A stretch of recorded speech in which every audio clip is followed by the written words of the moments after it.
On the morning of February 26th, the Russians captured the village of Velika Bilozerka, 30 kilometers south of Enerhodar. Local residents decided to defend Enerhodar even without weapons. They erected a roadblock at the entrance to the city.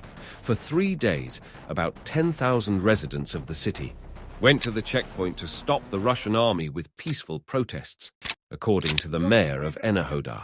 On 1st March, Ukrainian officials stated that Russian forces had surrounded the city, with a Russian convoy heading into Enerhodar around 2 p.m. On March 3rd, the Russians finally opened fire on protesters and entered the city, shelling civilian buildings in the center of Enerhodar along the way. In the evening, they went to the ZNPP. 3rd March 2022.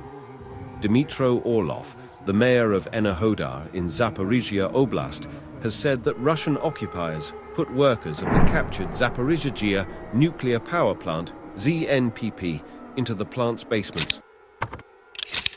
The situation has become even more tense. So what happens if an accident occurs? World leaders and international organizations are calling on the aggressor to create a demilitarized safe zone around the plant, since a hit from artillery shells or missiles could cause an explosion at the Zaporizhzhia NPP and lead to catastrophic consequences. To understand the explosion radius of a nuclear power plant, let's look at the emergency risks. The whole world remembers the accident at the Chernobyl nuclear power plant, which occurred in 1986. Now there is a danger of an explosion at the Zaporozhye nuclear power plant. If this happens, the consequences will be much worse than in 1986.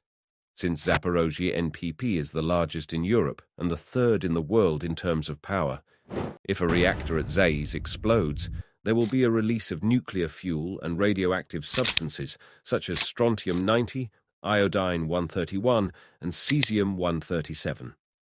The second dangerous risk is considered to be the impact of large-caliber artillery shells in the spent nuclear fuel storage facility located at the Zaporizhzhia NPP. The release of radiation from the storage facility, according to some experts, will contaminate an area with a radius of up to 20 kilometers.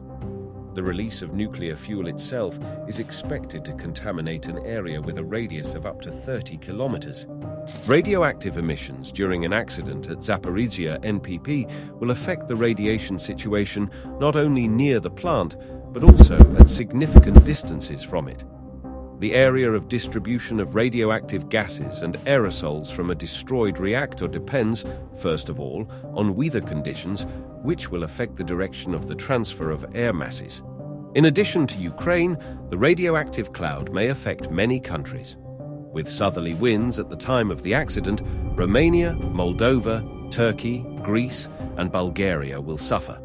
If eastern winds blow, Donetsk region of Ukraine and border regions of Russia, Krasnodar region, Rostov region, and others. Western winds will bring a radioactive cloud to the free territory of Ukraine, Belarus, and the countries of Central Europe, and northern winds will bring a radioactive cloud to the central and northern regions of Ukraine, Belarus, and Russia. This scenario is quite possible. If there is not enough electricity and water, the fuel will begin to melt, and then the reactor core will begin to melt. The Zaporizhzhia NPP, as a peaceful facility for the use of nuclear energy, is not designed for the effects of war.